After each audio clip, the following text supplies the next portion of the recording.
This is the story of the one. As a maintenance engineer, he hears things differently. To the untrained ear, everything on his shop floor might sound fine, but he can hear gears grinding or a belt slipping. So he steps in to fix the problem at hand before it gets out of hand. And he knows Grainger's got the right product he needs to get the job done, which is music to his ears. Call, click Grainger.com, or just stop by. Grainger, for the ones who get it done. Good morning. Happy Saturday. Welcome to another edition of the Northland Sports Page. Brian Prudhomme, I had one Dave with me last week. I have one again this week. Last week I was easy enough to have two. One stayed, one left me. No Dave Cook this week. Dave Hoops is back. So it's Brian Prudhomme with Dave Hoops and Grandpa Steve. Steve Patosha is in the house. Grandpa Steve, that's the exciting news of the week. It's a new month, July, but June ended with a big event for you. Congratulations. Let's start with that. Yeah, thank you very much. My first grandchild, Harper Cynthia Nash, was born this week. So my mom is doing great. Dad's doing great. Baby's doing fantastic. And it's awesome. So I have to ask you this, because over the years, the names for grandparents, grandfathers, grandmothers, what have you, have really morphed into, I don't know, nicknames, we'll call it that, but almost ridiculous. When I was a kid, we had grandma and grandpa, and we filled in the last name. Now, my parents have been grandma and grandpa, fill in the first name. Since then, I've heard Papa, Pappy, Peepaw, Meemaw, you name it. It sounds like, rubbish. Are you going to let them call you what? Well, quite honestly, they can call me whatever they want, but just not late for dinner? I wasn't. Yeah, exactly. I wasn't aware of this fad, so to speak, really until I found out. I was going to say, hopefully not until right now. No, until I found out I was going to be a grandpa, and so there was almost the same search as if you were looking for the baby name themselves. Right. My wife and my daughter and the whole group, So we stuck with our Italian roots. So I wondered that. I was going to say, do they have requirements? I figured as much. You've done a lot of no-nos in your life, but that's a different story altogether. Yes, yeah. So I wondered about that because my wife obviously sends her congratulations as well. But she said I wouldn't let the grandkid call him anything else except Steve. So that was that was her take on it. I didn't know how you might feel about that. That might be a good idea. Jen's on the front line of many great ideas. So. I was going to say, she's got a lot of great one-liners. It's not just me, and not all of them come directly from me. So to be your writing staff. Yes, to be fully transparent, we were waiting to throw that at you for about 4 days. I bet. So congratulations, certainly. Now, Dave Hoobs, I have to ask you the other question, because Dave Cook and I have said that for sure when I was a kid, and I think Dave Cook even thought it too, there were certain names that just didn't sound grandparent-esque. It was like you reached a certain age level and you had to change your name. I brought this up on previous shows. Grandma Penny for my mom doesn't sound right. I assume she needed to be Esther or Gertrude or some sort of elderly sounding name. Grandpa Dave will come for you eventually. Grandpa Dave has come for Dave Cook. Grandpa Steve doesn't sound old. I'm wondering when you become Herbert or Chester or something to that level. Did that ever resonate with you? Because our generation's names don't sound old enough to be grandparents. This guy here, Steve Patosha, doesn't look old enough to be one either. I would agree. Mine was Edna, and it was Graham. But she called me Davy last time anybody got away with that. Can I start doing that? No. I was going to say, your time on the show will be short-lived, right? But I kind of like, one of the ones I've heard that I like is Pop Pop. I don't know why, but I don't know that I'm ever going to get this great honor that Steve over here just got, but who knows? Well, I know if I do, it's some sort of miracle, and I'll need a big explanation. But congratulations to Steve Patosha, certainly. And yeah, I was old school. I guess I grew up with, like I said, grandma and grandpa, insert last name. But names are morphing into something crazy. And for me, just know, Harper, that I will always refer to your grandpa as Grandpa Steve, but it's going to be completely different in my world. Happy 1st of July, 4th of July weekend, sort of. Do you consider this holiday weekend or not? Because I took it, certainly. I won't be at the day job again until Wednesday. But I know that there's plenty of people that'll be working Monday first. But if we went by that, is there a holiday weekend? Because there are people out there that work the holiday anyway. Well, I've never really had to work on my birthday, rest of America. Which is coming Tuesday, by the way. Yeah, I know. Are you a birthday month guy? No. I joked that my dog should be. He was also born in July, and he wanted to go get his Saturday morning ice cream today. And he's going to, and I said to my wife, well, maybe he gets extra spoiled because it's birthday month. For some people, that's a thing. How about for you? I don't hardly celebrate the older I get because, again, America does. I like the fireworks. Well, you're a big deal. If you didn't know before, you know now. But obviously hospitality works. But in my opinion, every time it's during the week, it's great because, everybody, it's the most of the people get to stop working and everybody gets excited about this long weekend. And sometimes, frequently, the weather's good. These are all really top shelf things. Right. So speaking of top shelf things, you came bearing gifts today. We're brought to you by Hoops Brewing, and Dave Hoops is here, of course. We have a number of sponsors. We'll get to them throughout the show. But I always say, normally it's in the winter, so I call you Hoops Claus when you come to my doorstep and drop off beer. You came to the studio today. I don't know what we'll call you for summer solstice Hoops Claus, but I'll take this. Having a raspberry wheat on hand is always a good time. We appreciate the gifts you brought today. And last weekend in general for you, again, it's the Northland Sports Page. We'll get to sports for most of the next 2 hours, but I want to start with a little hoopla talk because last Saturday, to just say it was fun, it's kind of an understatement. It was a blast, and I think I forgot how many hours I wasn't there. Obviously, the show went over the beginning, but then I was there for 5-6 hours, and I missed the end. When I saw your social media recaps, I saw all the live music and all the stuff that went on after I had left, and I thought I put in a good shift, but that was only part of the day. What a big event, and I hope you guys are super proud. We're really, really happy, and I want to thank you and your crew, Laverne and Jay and everybody for hanging out for a really good shift. Yeah. And many people did that. I'm just overwhelmed with the kindness and support. And so we had a really good day, and it was the first time since 2019 that it was at all normal, guys, since the summer of 2019. So that's a long run where it wasn't normal. So that was great. So from a business perspective, is this kind of your favorite streak of summer? Because you've got the marathon weekend, Hoopla, now 4th of July weekend, back to back to back. Is this when, all hands on deck, you need to be ready because this is when summer really starts to kick into high gear in Duluth? Yeah, it's not a problem. We're so adept at handling business that it's not even tough for us when we get it. We just want it. And then, of course, my buddies are playing next week. The Trample is the biggest show. Right. And this is just a really nice stretch where I remember why I opened a brewery. Boom. I'll tell you what, when you dropped off your raspberry wheat, I remembered why he opened a brewery because this is the epitome of deliciousness for me. I know why I'm thankful he opened a brewery. That's for sure. Without a doubt. We're thankful for him. We're thankful for all of our sponsors. Again, we'll mention them throughout the show, but Hoops Brewing gets kind of number one with a bullet this morning because Dave was kind enough to come in for the second week in a row, and he quickly reminds me that he is second because the OG Ryan Arola, Roll Architecture Studio, was the very first to sponsor the show, and maybe we should always consider him first because he's also responsible for the very building that we're in here in the Holiday Center. And we'll have lots of guests on hand today. Corey Verhel will be by a little bit later, Jay Hagan as well. And Steve and I will play buy or sell, and we'll play some drawing lines courtesy of Roll Architecture Studio as well. So it's going to be a very enjoyable day. The question is, what do you consider the day? Because just minutes before we started on the air, Dave talked about his birthday. It's coming up on Tuesday, but if you want to start celebrating today, go ahead. Talked about Canada Day. Talked about Wimbledon and the Tour de France going. It's America's birthday weekend, and Dave enlightened us immediately with a bunch of European big events.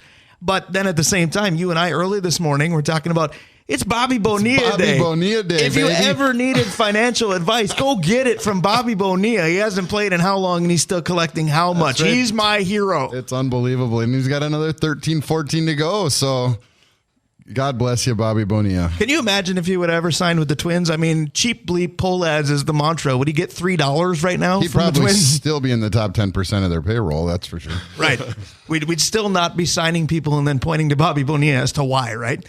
But it is one of the more interesting days. How about that contract in sports? We can talk about, I can't believe the money players are making these days. I mean, NBA free agency went bonkers yesterday, and so did the price tags. 5 years, $160 million. For an average basketball player or for a headache like Kyrie Irving and the contract that he got. That's incredible. It is mind-blowing, but then you think about Bobby Bonilla, and he's a player of our generation, not necessarily this one, and he's still collecting a check, and it's awesome. Yeah, it is awesome. I mean, the players should be making money. They're the ones out there doing it, so it's great.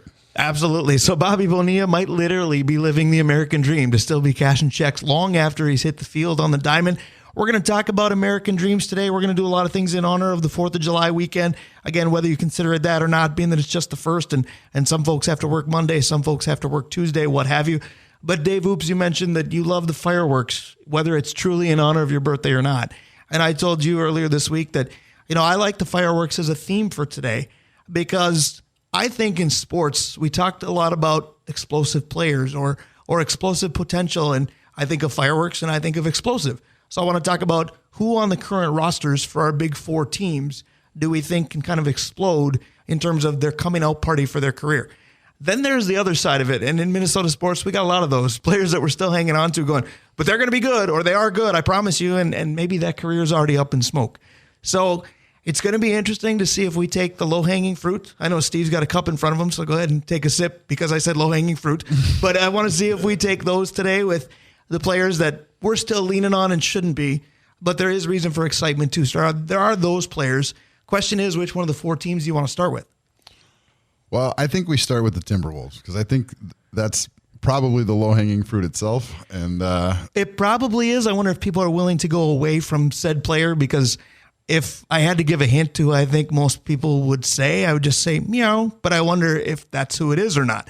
And are we starting on the negative? Are we starting with whose career? Are we still saying the best is yet to come and in truth they're up in smoke? Is that where you want to start? Well, I think that the best is yet to come with Anthony Edwards. I think Ant is his career is on the edge of exploding into greatness, or maybe it's not, but he could be, right. I mean, we've seen flashes of it, and it seems like he wants to take over this team, and the other side of that, the negative, that's again the low hanging fruit and Cat. So you think it's those two, the 2 biggest names? I really do. I think that the 2 animal names, or as my mom once erroneously called acronyms, Ant and Cat. That's right. I would love to see them trade Cat out to Portland for. Now, for the record, the Cat acronym is correct. Ant is short for Anthony, and that's how it goes.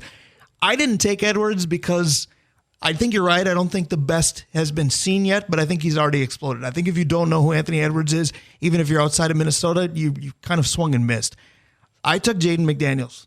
I think he's going to be a huge deal. I think he needs to obviously stop punching walls when he's frustrated, but I think he's got all the tools to be a big deal. The other one I took a little bit because I wanted to almost give 2 because I had a tie. So glad they brought back Naz Reid, and it might be the reason why Cat doesn't have to be here long term. Yeah, absolutely.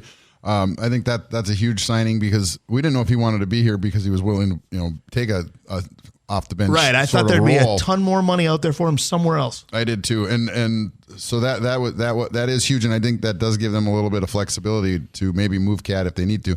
Now, I've never been in the camp that really wants to move Cat because I just think you don't get, I know it's Minnesota speaking here, but you don't get too many chances to draft a number 1 overall pick who has put up some good numbers. Although we just said the great one was also a number 1 pick. Anthony Edwards was. I wouldn't say that he's changed the game as much as maybe he thinks he has. As much as he's already said, yeah.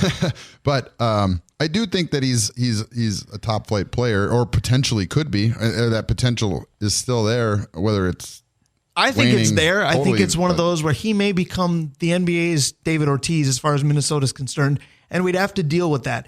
But I think it's just come a time where he's not going to unlock that potential unless he's somewhere else.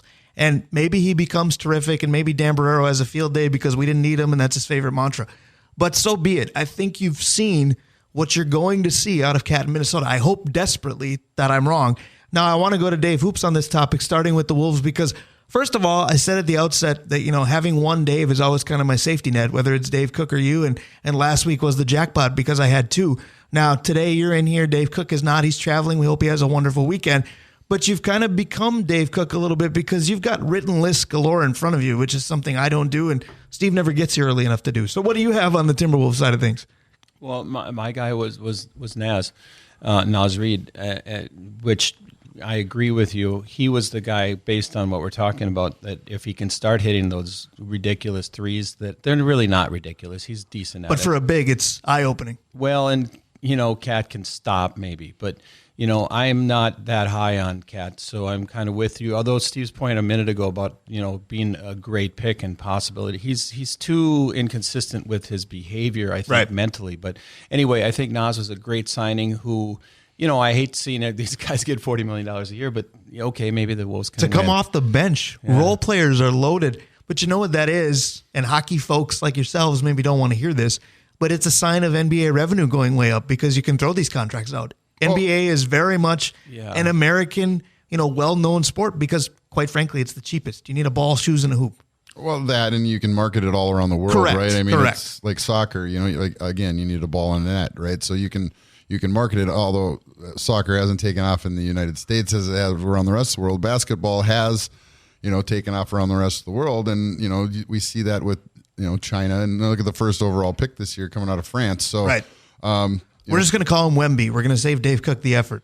But I can only imagine what pronunciation might come out there. I will say that Italy had their first goalie drafted this Yeah. year. So hockey is growing a little bit. We will talk a lot about the NHL draft. But money wise, you're 100% right. Like you can't compete with a regional niche sport like that. The other guy that I said for Up in Smoke, but I didn't want to lean on it because I'm not sure at his best what the career amounted to. I didn't want to take the low-hanging fruit in Karl Anthony Towns. My mom would be more impressed that I used his full name. But Jordan McLaughlin, for me, was that guy. I didn't see a scenario where they bring this guy back. The problem last year during the playoffs was if Mike Conley wasn't playing point guard, you didn't have one. So I thought for sure they're going to go get another point guard. And to some extent they did, depending upon what Shake Milton decides to play or if Troy Brown Jr. is a guard forward type. But it sounds like they're bringing back Jordan McLaughlin. And every time Jordan McLaughlin was in during the playoffs, it was facepalm city. Why is this guy getting meaningful minutes?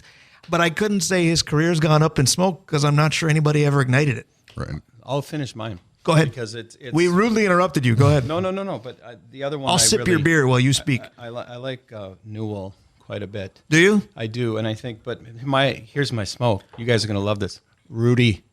That's my Up in Smoke, and I have a lot of reasons for that. Even though on paper, well, then go ahead because I can dispute that a little, but I want to hear why. Well, you should dispute it. I will. mean, we gave Just away give the me farm. a moment. Okay, but the too big thing isn't working. He disrupted the entire playoff vibe last year for no reason. I wasn't there, of course, and I was really, really high on him. But one of those guys, I think we don't really need. So that's kind of because I don't think the too big experiment really was all that. I agree with you that one of those two we don't need. 100%. I just think the one we don't need. I don't think it's Rudy. I'm sorry. I don't think we could get enough for Rudy to justify Correct. getting rid of him. And that's the reason I think why they keep him. But I'm not afraid of losing Karl Anthony Towns and turning him into David Ortiz because David Ortiz was a leader. He was a spokesman for a group. I mean he was someone that you wanted to gravitate to. Karl Anthony Towns doesn't give me that vibe one bit. I'm just saying if he goes somewhere and takes off, that's the comparison people are going to make. But in order to take off, I think it needs to not be here. That's why I think in Portland he'd be good because he could be the number 2 to Dame Lillard and because clearly the leader of that team is right. Dame and so then you bring Cat in, he has to fall into line then, you know what I mean? Whether he likes it or not. So here's why I don't think Rudy's career can be up in smoke. If they continue to utilize him the way they tried last year, yes, 100%. Because people like to call this the Herschel Walker trade, and it's because of the price tag and the draft picks, and we'll see if Utah becomes a dynasty out of it. Hint, they won't. But, I mean, if they take off the way Dallas did, it'll get even more merit for the Herschel Walker comparison. Here's where I will give it merit to the Herschel Walker comparison. Herschel Walker came to Minnesota and they used him wrong. They turned a north-south dominant running back into an east-west stutter step guy who never got it done. They brought Rudy Gobert here, and maybe they did it because Towns got hurt, but they tried to turn him into Akeem Olajuwon and make him some offensive threat. Rudy Gobert, for the length of his career, even prior to coming to Minnesota, he was 14 points, 11 rebounds, and a defensive stalwart. If you look at last year in Minnesota, he was 14 and 11. You just wanted him to be 20 and 15. Don't go get something out of a player that isn't there. That's trying to make somebody play out of their mind, and Rudy Gobert's not that guy. he was brought in to keep Ja Morant from just Correct. Flying down the lane. Well, there's a lot of things people need to keep Ja Morant from doing, Well, but right. I digress. So we've covered the Timberwolves to start. We got 3 teams to go. Again, the topic is in honor of the 4th of July. Who's going to burst on the scene this year, but who is having their career maybe up in smoke already that Minnesota's saying, just hang on, we're going to unlock something here, or this guy's going to lead us? Are we buying kind of that smoke screen that a front office is putting towards us? I'm letting Steve play Will Steger. You let us to the Timberwolves first. Who's second? Why don't we go with the Twins? A lot of candidates here. A lot of kids playing well, a lot of veterans not playing well. So this category kind of lends itself to that entire roster. I'll go to you guys first. I'm curious because Steve Petosha and positivity with the Twins is like Brian Prudhomme and running fast. It just doesn't happen very often. Who did you take that will burst onto the scene or that you really like the potential of for the Twins? Well, you've got to hope that Royce Lewis is going to come around, Bingo. right? I mean, bingo. Sure looks the part. Right. And you've more or less you sacrificed a chance at a world championship. I'd argue a few years back when you could have traded him for the pitching you needed when you had those bats. Right. So he better be the guy that explodes onto the scene. and it's time for it to happen because he's been around a long time and we've been hearing about him forever. Has he though? So. I mean, he's been around a while in the minors and then he's been hurt for 2 full years. But we've been hearing about him being the next. And that's the Twins' way. I mean, we've been hearing about Byron Buxton, I feel like, since he was in junior high, and we're still kind of waiting for that to unlock. Maybe that's the easy career up in smoke, but I'm not going to go there either. I am going with Royce Lewis, but there's a number of kids you can pick from. I mean, Julian is suddenly here. It was, instead of the Lewis and Clark expedition, it was the Lewis and Kirilloff expedition as to why the Twins wouldn't make moves. Kirilloff looks the part too. You're right. The Bomba squad didn't get the additions that they wanted because they didn't want to part with these guys. Well, all of a sudden we're 4 seasons removed from the Bomba squad and it's finally coming and they've got the pitching, but it's coming a little bit too slow or the veterans aren't helping enough because on paper, this is a good Twins team. Not on paper, this is a 1 game under 500 Twins team. So I'm going to take Royce for bursting on the scene because, to borrow the baseball term, he looks hitterish. He looks like he can do no wrong. Just please keep him healthy because we know how difficult that is with some other guys. I like Lornak quite a Do bit. ya? I think Good. that his potential, and I like Farmer. Those two I'm watching fairly closely, even though I realize they haven't looked as good as we'd like them to look. But those are the two that they are truly young guys that I'm hopeful for. The other young guy that I wanted to bring up, but it's factual that I've never seen him play, but I feel like the next Royce Lewis has already become Brooks Lee. Oh, this guy's going to be this, that, and the other thing. Okay, when? I'm 44. Am I going to be in my 50s by the time we see it? Or is it going to be next year? On opening day, I would have answered this question with Miranda. Yeah. I would have thought that he And would have whoops a been, daisy. and and I can't find him anywhere. Right. Can't find him with a searchlight. Yeah, exactly. So, We'd be better off with Lin-Manuel at third. at this point. But that's kind of the problem with the Twins right now, right? You got you all these guys we were counting on coming in and making a difference. They're not even on the roster right now. So, well, and which one is up in smoke, and which one is the operative phrase in that question? Because there are a lot of proverbial low-hanging fruits here.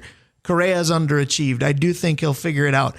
Buxton, I think you need to hang on to because of that contract. Nobody's going to want to take him from you. You may have to say, okay, if he's not a defensive option for this season, so be it, and it better be going forward. If he can never play center field again, he is your answer here. But veterans struggling, there's a core of them. I mean, they all had a nice coming out party last night, whatever closed-door meetings do for teams. It worked for a day. But, I mean, you can pick from Kepler, Buxton, Correa, Gallo a little bit. Gallo, I laughed because Dan Gladden last night on the broadcast said, Gallo's really been fighting it during this road trip. He's just 4 for 18. Well, I can do the math. 4 for 18 reduces to 2 out of 9. 2 out of 9 is 222. 222 is 30 points higher than Joey Gallo normally hits. Is he fighting it or is he hot right now? So my low-hanging fruit was Max Kepler, just because the sample size has been big enough, and it wasn't a one-off where he was hurt or he can't do this or this or this, and there are excuses line up for him. He's just bad. That's my bottom line. Quit trying to tell us that he's the answer in right field. You have others. Go use them. he should be a leader on this team by now. He should be, Maybe he is, and that's why they're under 500. Yeah, that's true. But I mean, he should be someone on this team that we look to, back in the day, like we looked at, a Gary Gaetti. Yeah. You know what I mean? And so, it's tough to argue with that one. Go ahead, Dave. I agree with the Gallo comment, but I hate doing this, but Kenta is pretty much up. Kenta I know that that's he had actually a good call. Well, he had a good outing, and I like him, but I think he's over. And by the definition of you're up in smoke, that's my pick. I was going to say, when your arm literally might be, you could go with a guy like Chris Paddock, who's been here for about 5 minutes and been, injured severely multiple times. Kenta's right on that same path. That actually might be a great call. That's a guy we don't think of because finally they are pitching well. There's not a pitcher that you look at and go, they need more out of him. The pitching staff is not the problem with this team, but that's a great call. Well, when he came, I was so excited about it. I think we had to be because they got rid of Gratterall, which we thought was insane at the moment. Insert Joan Duran, and we're fine in that department. Yeah, right. I think as far as who they need to get rid of, I mean, there's no point in having them around ever again. It's Pagan. It's like, be gone, Pagan. That's not even low-hanging fruit. That fruit has already fallen off the tree. It's on the floor. It's been kicked around a little bit. And the only reason for me that he didn't qualify is I don't think anybody's trying to convince you that he's a valuable piece of this team. You can tell by when they use him. But a roster spot's a valuable piece. Agreed. But they usually use him either already down 2 or 3, or last night he came in when they were up 8-1. They thought, well, this should be safe even for you. So, but nobody else felt that way. And I will tell you, I held my breath for the final inning in 2/3. That's just how it is. But that's the only reason he can qualify for me, because I don't feel like anybody's trying to convince me of his value. But you're right. The roster spot itself has value. So that is what it is. All right, 2 down, 2 to go. Are we going hockey with 2 hockey gurus like you guys? Or are we going to the Vikes? Let's go to the NHL. I had a tough time with the Wild because my breakout guy, I think, broke out last year. And when I said it, you and Dave Cook gave me audible eye rolls, and the Wild paid him a ton. I love Freddie Gaudreau, and I hope the beat goes on. I mean, I know the only person that loves Freddie Gaudreau more than me is Dean Evison, and whether or not that helps him, I don't know. Now he's got a big contract. Is he going to rest on his laurels and become mediocre again? I don't know. But he sure looks the part again. I feel like that's a phrase I'm overlooking, but when all you do is watch these guys, you want somebody who looks the part. Yeah, he does, and the coach believes in him, so he's going to get opportunities. Hardcore. Yeah, I mean, and he's going to get opportunities because the coach believes in him, and there's a lot of value in that. So, Freddie he's a guy that he better explode, because now he's making a little bit of money and it's not the NBA, so they can't afford to throw it away. That's what I mean, though. Minnesota sports historically, as much as we chuckle at Bobby Bonilla Day, Minnesota sports historically has hesitated to pay anybody. Then when they do, it kind of goes south. Now, Freddie Gaudreau, does he have a monster contract? No. But is he making a lot more than he was? Yes. Are you going to get the next step in the progress, or are you going to get the ceiling all of a sudden? Yeah, well, I guess we're going to find out here soon. To me, it's Jonas Brodin. He's got to explode and be the leader of that decor now. And is that the Lewis and Kirilloff of the Wild? We've been hearing about Brodin for a long time. Now, granted, he's been with the big league club much longer, but we've been hearing about it a long time. He's been with the big league club since the first day he was been 12. eligible to be with the big league club. Right. So, I mean, I think he's answered that question there. But now he's been here a long time. He's the veteran presence back there. I mean, think of the guys he's been back there with: Burns, Suter. He's played with some pretty good guys back there. He's had to cover for guys like Dumba, and he's been played with veterans like Goligoski and Cole and some of these guys. So he should be the guy back there leading the charge. The guy that they look to shut down, the guy that they look to when they need to settle down that back end.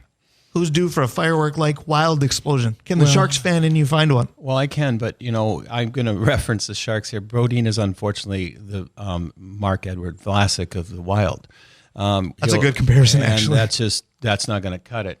So my breakout fireworks guy, and this is fairly easy, but I think Eriksson Ek is a guy we need to really look at this year and expect a lot of. And then I'm sorry, but I'm tired of Dumba. Dumba is the smoke show for me. I don't think you're going to have to be anymore. Yeah, we'll be clear of that one. The only reason I couldn't take him in this category is give him a month or less. I don't think he'll be on this team. Otherwise, I agree with you on the up and smoke piece. This is going to sound like local blasphemy because the Wild have a ton of one of us, and this is closer to the Northland, albeit more the range, although folks up there will tell you they're not part of the range either. But Grand Rapids' own Goligoski, what's left of that? I know you need a veteran on the decor, and they actually have several, but Goligoski was this big deal.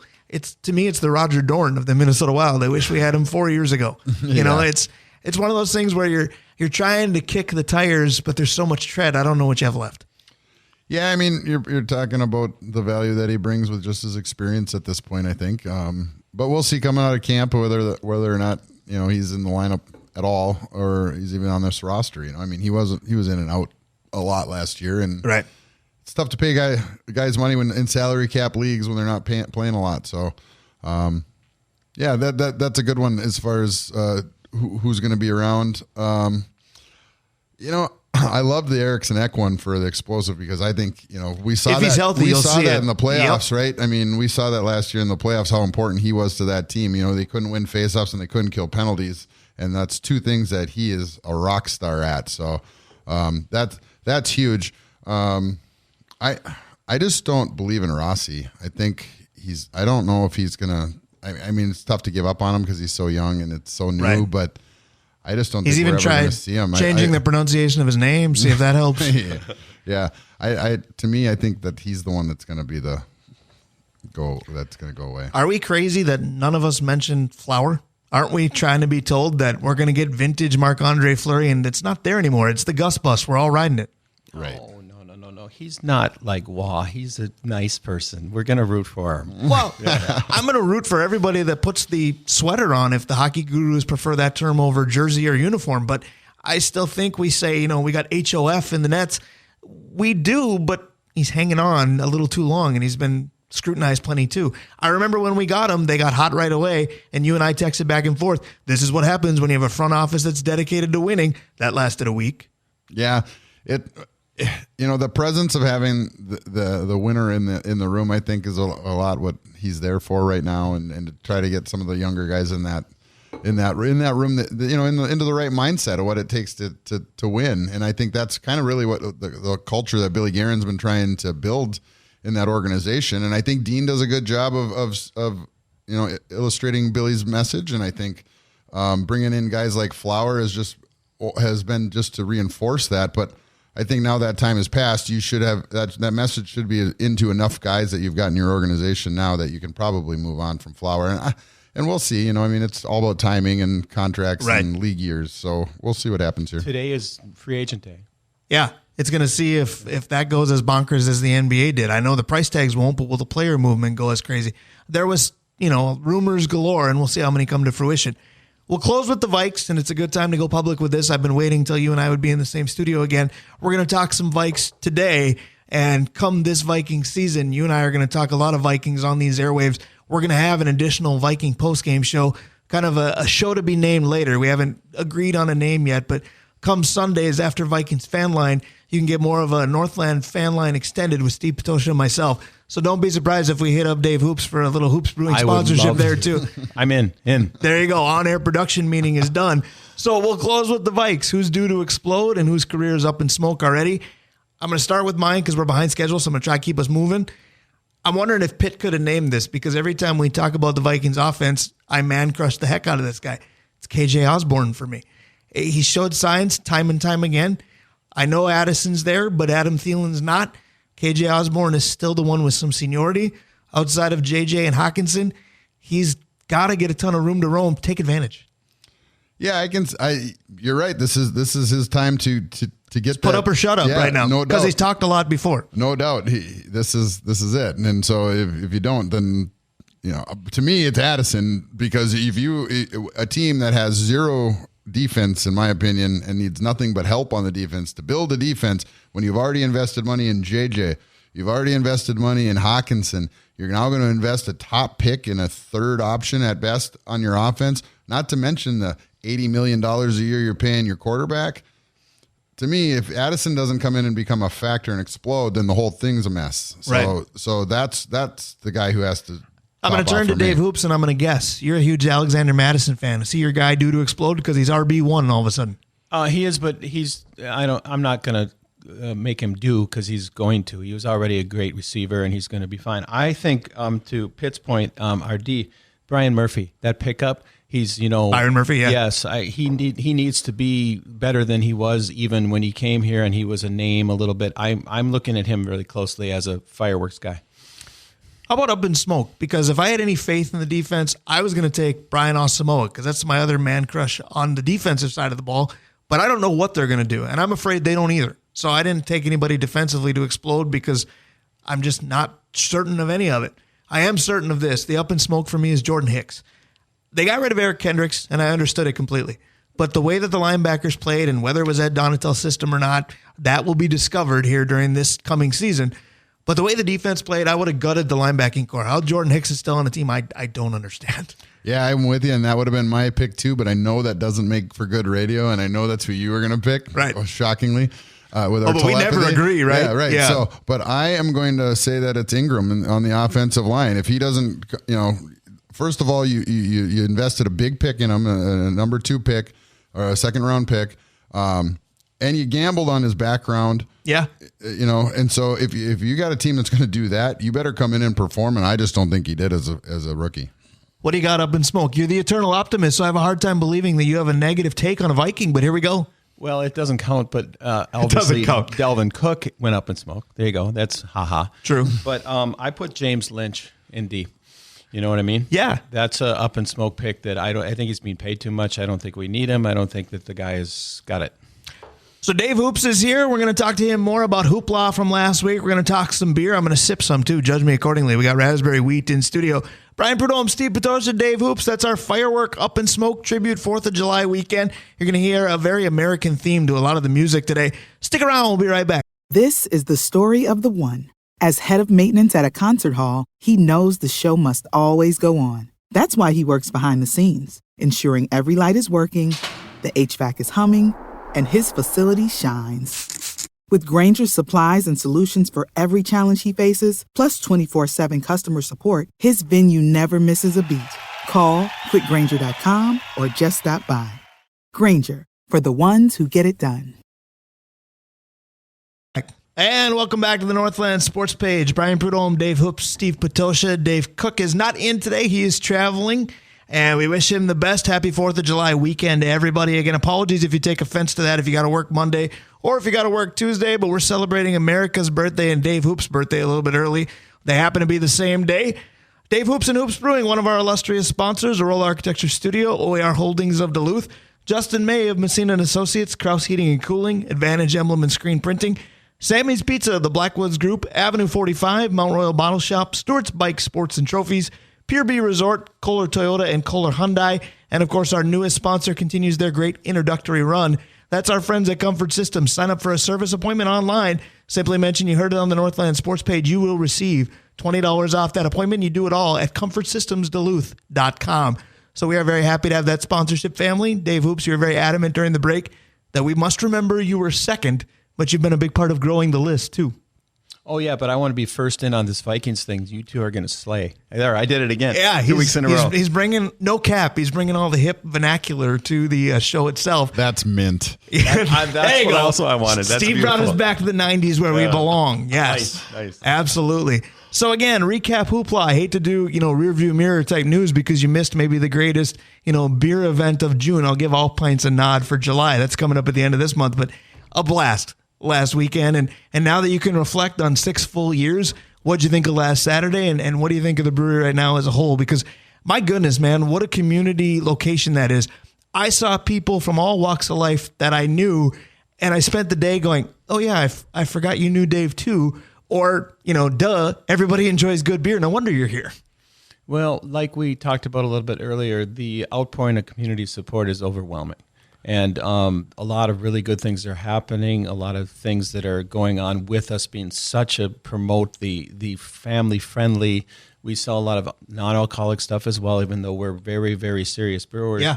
My wife loves the kombucha. Dave Cook loves the root beer. You've got a variety. As good as it gets. I actually, I love a lot of your beers, but when I go down there, there's always a little piece of my brain from my 10-year-old self that's like, do I want a root beer? So I have to ask, with the specialty beers from last weekend, are they summer staples now, or was that one day only? Because I tried the strawberry Hefeweizen. Man, that's good. I tried a couple of the chili beers. I think my heartburn still is in full effect a little bit, but it had some good kick. I enjoyed, everything that you plugged last week about try it today down at Hoopla. I took your words to heart, and I did that. My curiosity is, Hoopla was a long, busy day. Are they all gone, or are they on the menu for the summer now?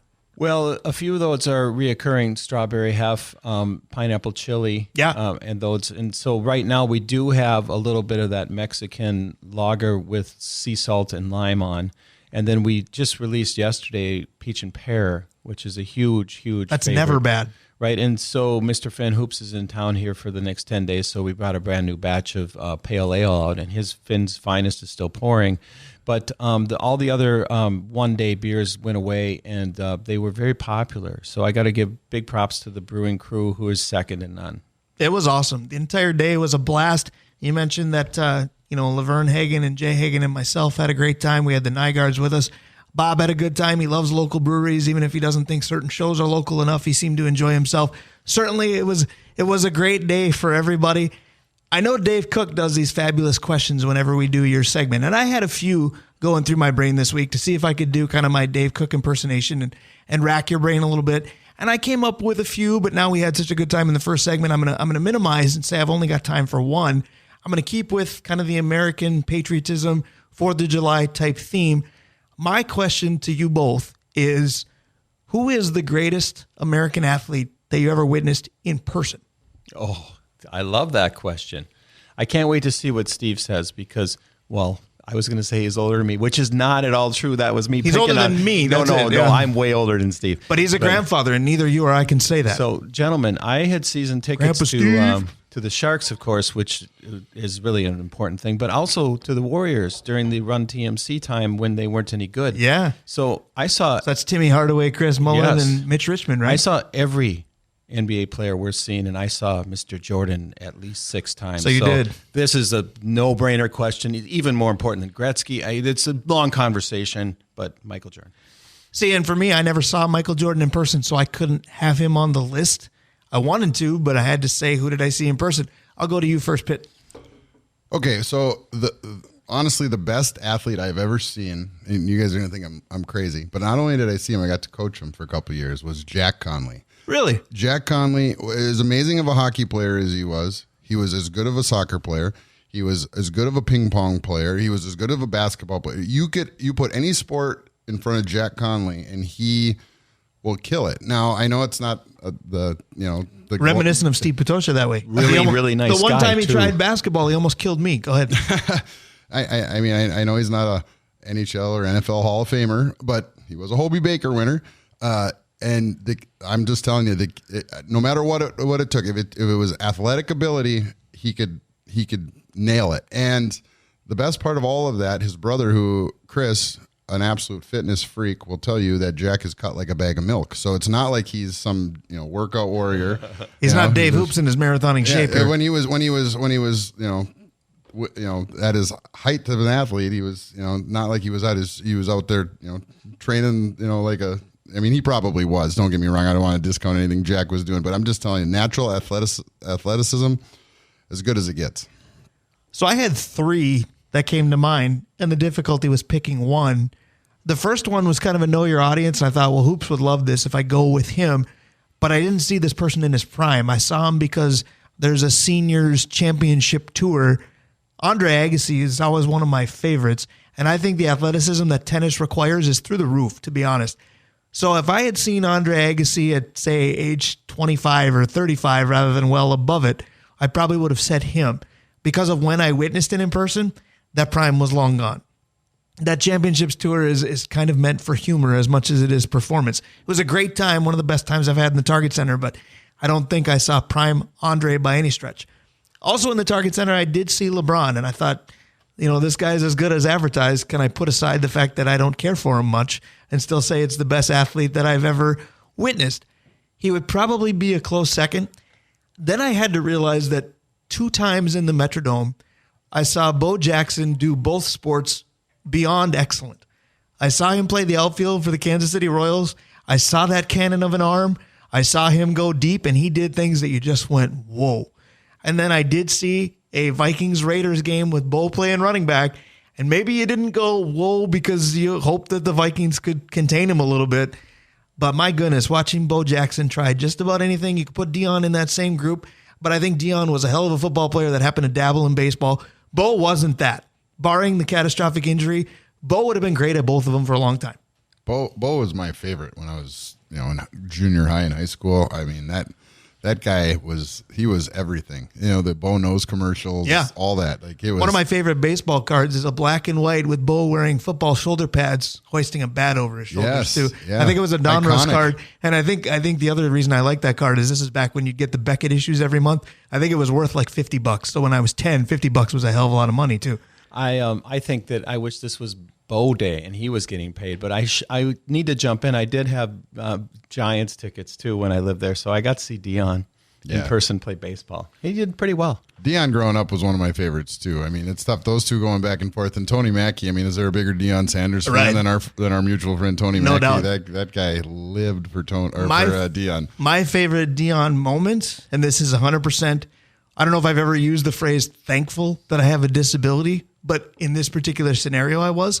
So when I worked at KBJR back in the early 2000s, I was working press for a Viking game. Jeff George shredded the Cowboys. But this was Aikman, this was Emmett, this was Deion, I think Irvin, that was the whole nine. Well, you're walking through the same tunnels and areas that players are. Well, I'm slower than, what's the phrase, molasses in January, whatever they say. So I'm certainly not fleet of foot. So I'm getting in the way of players trying to get where they're going. And one player paused to hold the door for me, and I looked up to see who it was. Big blue 21 on a white Cowboy jersey. Oh, I made sure to say thank you very audibly. I couldn't believe I was standing that close to that man. Yeah, he was awesome, and he was a Yankee too, so I like him even more. So, well, nobody's perfect. Because why, Dave Hoops? Tell me your Yankee line. Nobody except for Steve Patosha cares about the Yankees. Steve Patosha and my mother. That is about it. Tell you what, they probably wish they were in a different division, because the Minnesota Twins continue to lead the American League Junior Varsity. Meanwhile, the Yankees are camped in third in a very dominant American League East. Speaking of dominant, another dominant appearance by Dave Hoops. 2 weeks in a row in the studio, my friend. I can get used to this. I love it, and happy 4th to everybody. Thanks for having me here. And again, congrats, Pitt, Grandpa Pitt. Absolutely. Grandpa Steve. Thanks, Dave. I appreciate it. So Dave Hoops is on his way to travel for his holiday/birthday weekend. That in itself is a national holiday. Happy birthday to Dave Hoops. Speaking of baseball, Yankees, Twins, we're going to go local. We're going to talk to Duluth Marshall assistant Corey Verhel. He's in the studio next. Stick around. We are the Northland Sports Page. We'll be. This is the story of the one. As head of maintenance at a concert hall, he knows the show must always go on. That's why he works behind the scenes, ensuring every light is working, the HVAC is humming, and his facility shines. With Grainger's supplies and solutions for every challenge he faces, plus 24/7 customer support, his venue never misses a beat. Call quickgrainger.com or just stop by. Grainger, for the ones who get it done.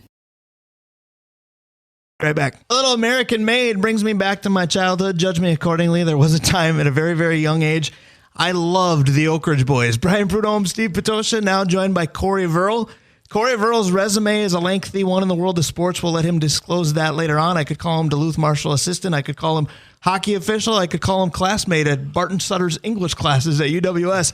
We go back a long way. It's going to be an honor to talk to him very shortly. Steve, I picked the song American Made not just because I love the Oak Ridge Boys, but we're going to talk to Corey Verhel, who not just has that glowing sports resume, but about an American-made product that he's responsible for. Yeah, it's so cool. I mean, baseball bats, I mean, Americana, I mean, nothing more American than baseball, apple pie, and you can't play baseball without a bat. So, I mean, I think that's the coolest thing ever to have a company making those around here. So, certainly excited to hear more about it, courtesy of our sponsors, of course, Roll Architecture Studio, Hoops Brewing, OAR Holdings of Duluth, Justin May of Messina & Associates, Krause Heating and Cooling, Advantage Emblem and Screen Printing, Sammy's Pizza, the Blackwoods Group and their multitude of locations. Go there for brunch here on the weekends, 10 a.m. to 2. Avenue 45, Mount Royal Bottle Shop, Stewart's Bikes, Sports and Trophies, Pier B Resort, Kohler Toyota and Kohler Hyundai, and of course our friends at Comfort Systems. They are making quite a splash as our newest sponsor. Sign up for a service appointment online at comfortsystemsduluth.com. Mention you heard it here on the Northland Sports Page. You get $20 off said appointment. So after all that, because Corey Verhel was asking, why do you guys have so much hoops product? I said, that's one of our sponsors. I should have said, wait till you hear the list as we welcome in Corey Verhel. Good morning. It's great to see you, man. Hey, great to be here. Always a pleasure to get on and talk sports or whatever. You know. Well, and that's kind of the beauty of, like I said, your resume, because we can spend the day talking, quote, sports or whatever, because everything in sports locally, which, you know, is the driving force behind the Northland Sports Page, locally, you seem to be right in the thick of it. Yeah, I tell people I'm not that religious of a person, but my way of giving back and being part of the community is being as involved as I can in the sports world mainly, but just giving back to my community in different ways to make a difference. And that's really what it's all about, whether they're doing it no matter what sport or what role I'm playing. As you mentioned, I'm an official, coach, I'm a parent. Just giving back to make things better in the area. I mean, it's all of our goals. No doubt. So you mentioned official, parent. How about businessman? Because I'm looking at Twin Ports Timber Company hats, Twin Ports Timber Company t-shirt.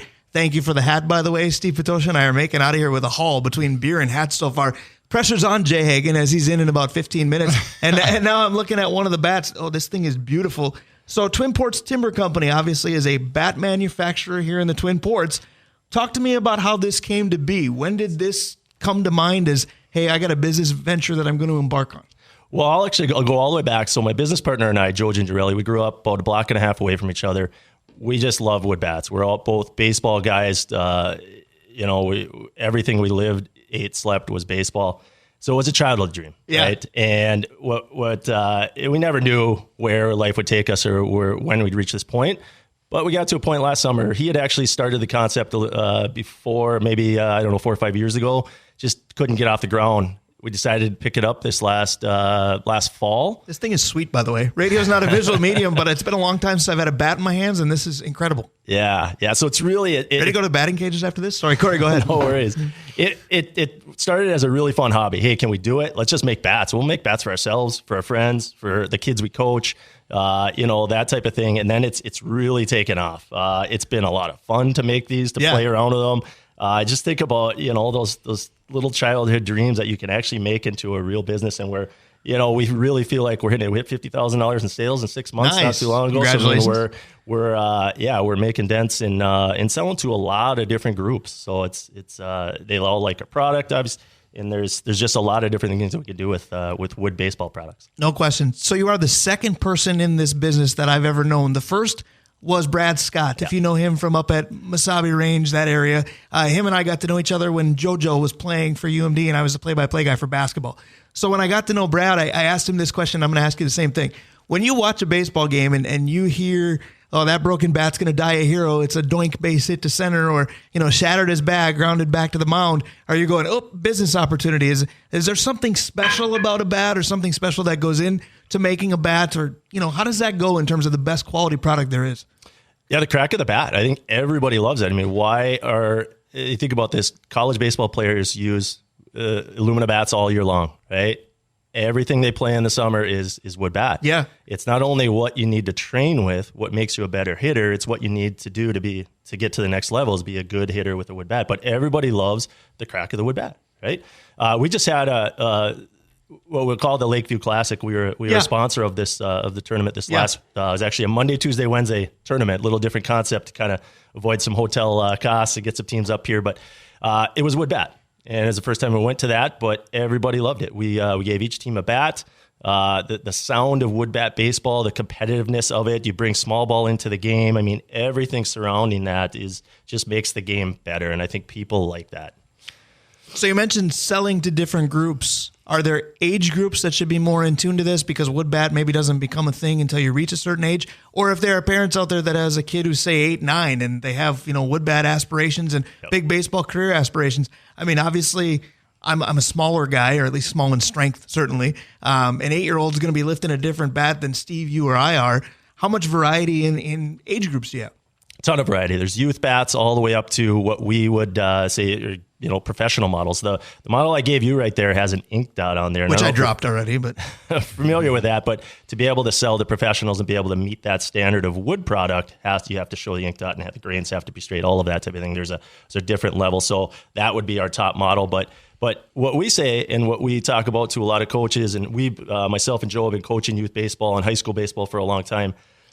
If you don't have a wood bat in your bag, you're not training right. Sure. Right? So you need to have that in there. There's multiple things that benefits you're going to get from swinging a wood bat. Not only the little bit smaller barrel, but being able to feel the ball a little bit differently. It just teaches better hitting mechanics if you're also using a wood bat. And of course, there's a ton of wood bat tournaments now, all the way from 10U on up. Actually, I would say even 9U on up are starting to look at just wood bat events, introducing them. And again, because it's the gameplay that people love, and they love just the wood bat feel, sounds, the differences in the game. So that was part of what really pushed us and made the timing right, is we're definitely noticing the trend of all these wood bat tournaments that were going on, all the way from, again, the lower youth levels, all the way into, there's high school tournaments during the regular season. There's just a lot of wood bat stuff going on. I think at some point it's all just going to shift to that point. And I think it would be a great thing for baseball's longevity. Well, and not only because that's how baseball was meant to be played, but just the safety issue alone, right? I mean, the ball coming off of those triple wall aluminum bats right back at a 12-year-old pitcher, 60 or 45 feet away. I mean, that's dangerous. And so I've always felt like wood bats should be part of youth baseball at the very least. And college baseball is so much more fun watching it with a wood bat versus what we saw in Omaha a couple of weeks ago with LSU and those teams. When I lived in Omaha, every weekend there's a youth tournament, and it seemed like they were all wood bats, and that's in Omaha, you're in the Mecca, right. But that's how they would advertise them like this. The people were seeking out wood bat tournaments, like they didn't want to be in the aluminum bat tournaments anyways. But the original reason that the aluminum bat ever came around was durability issues. So how do bats nowadays, how do you combat that? Yeah, no, that's a good question. The safety part is a huge component of that. And I think that is also why I think people not only feel better with the pitchers on the mound, but just, I mean, the strong hitters the ball's still going to jump off the bat, right? If you score one up on the barrel. But yeah, so, longevity, where there's 3 different types of wood that we offer, right? Maple, birch, and ash. Bamboo is a product out there, but we haven't gotten into that. Maple is going to be a little bit stronger, more durable. That's a little bit more popular, especially amongst the youth hitters who are getting better and learning hitting mechanics and to train and things like that. The more established hitters are going to be ash or birch, and there's a different feel, there's a different flex to the wood as you're hitting with those bats. So we'll see some more of the higher level high school, college, or beyond hitters. Birch is definitely pretty popular right now amongst them. But maple is just one of those woods that it's really strong. You know, you can hit a ball off the handle and the end of the bat, and it's gonna withhold. Can.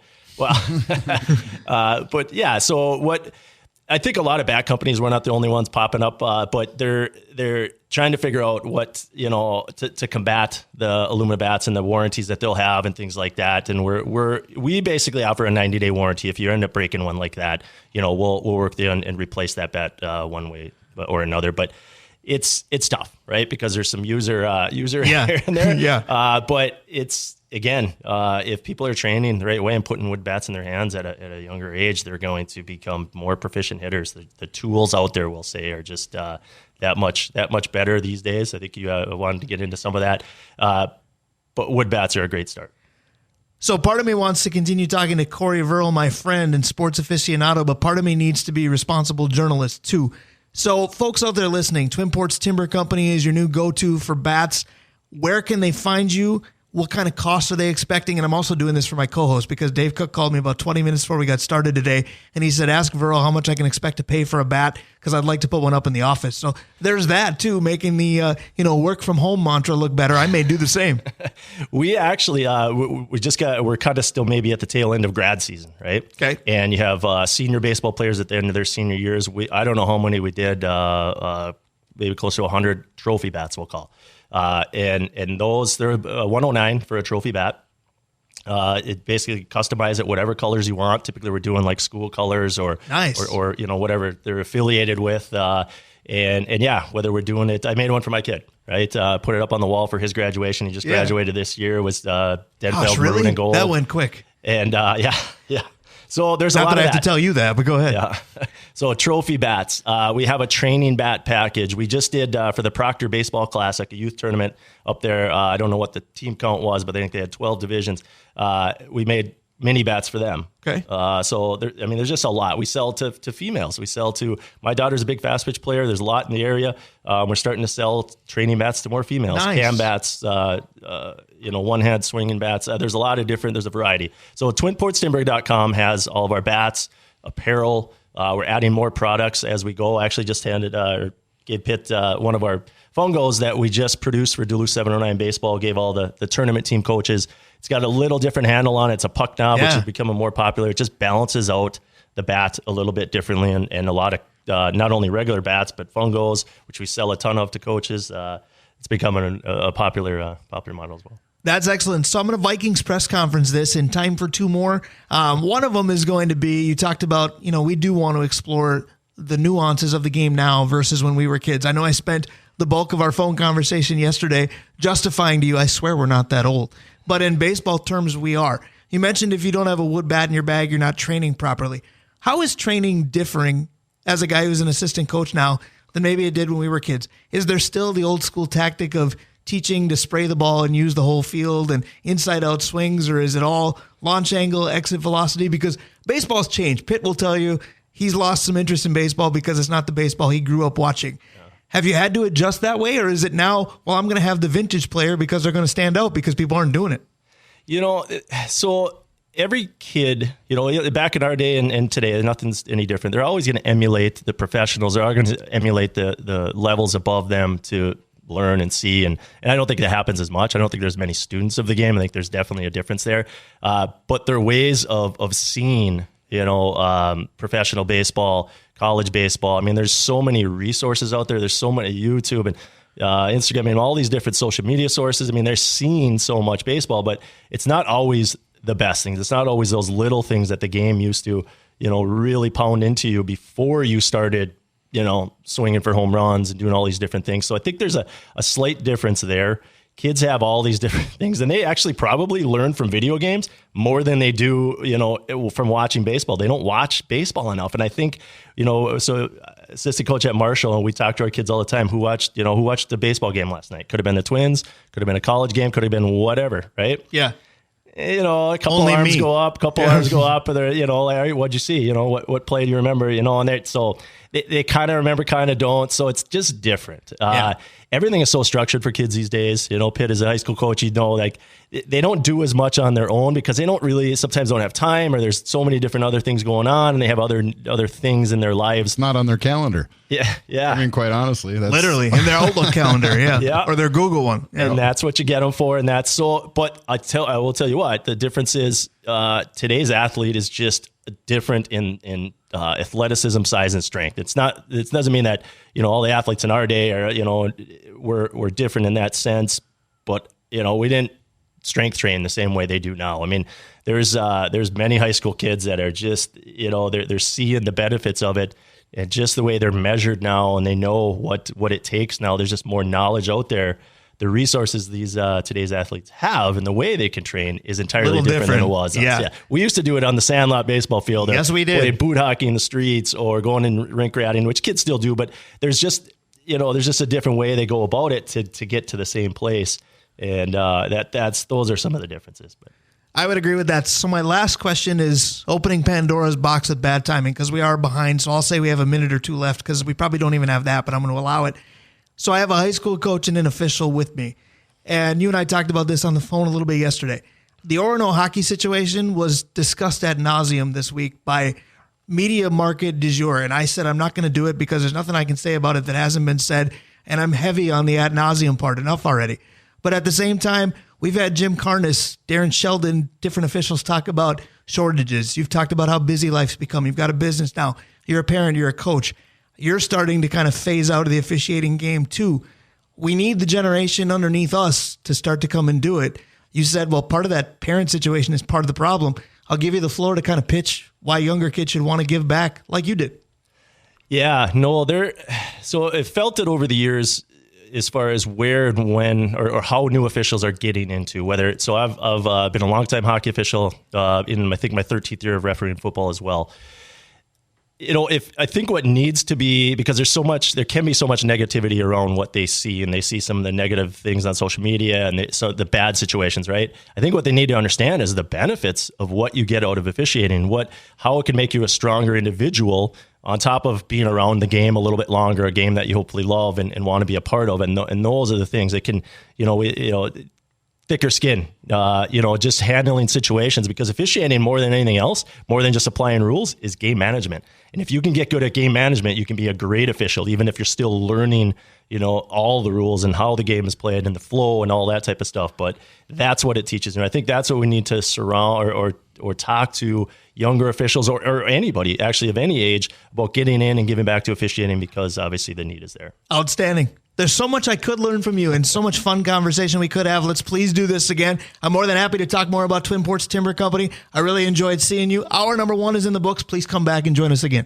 Definitely. Appreciate you having me. That's Corey Verhel, ladies and gentlemen. Steve Patosha with me as well. He's going to go fetch Jay Hagan. He's at the door. He's going to kick off hour number 2 for us. The Northland Sports Page here on 4th of July weekend continues next. Stick around. This podcast is sponsored by Ramp. Are you the decision maker in your company? Consider this. For the first time in decades, there's a better option for a corporate card and spend management platform. Meet Ramp, the only corporate card and spend management system designed to help you spend less money so you can make more. Most corporate credit cards offer points as incentives, but those points amount to less than their worth in real cash value. Ramp's business cards offer you cash back, real money in your pocket. Plus, you control who spends what with each vendor. And Ramp software collects and verifies receipts automatically, which means you'll stop wasteful spending and close your books in hours instead of days. Businesses that use Ramp add up to 5% to their bottom line the first year.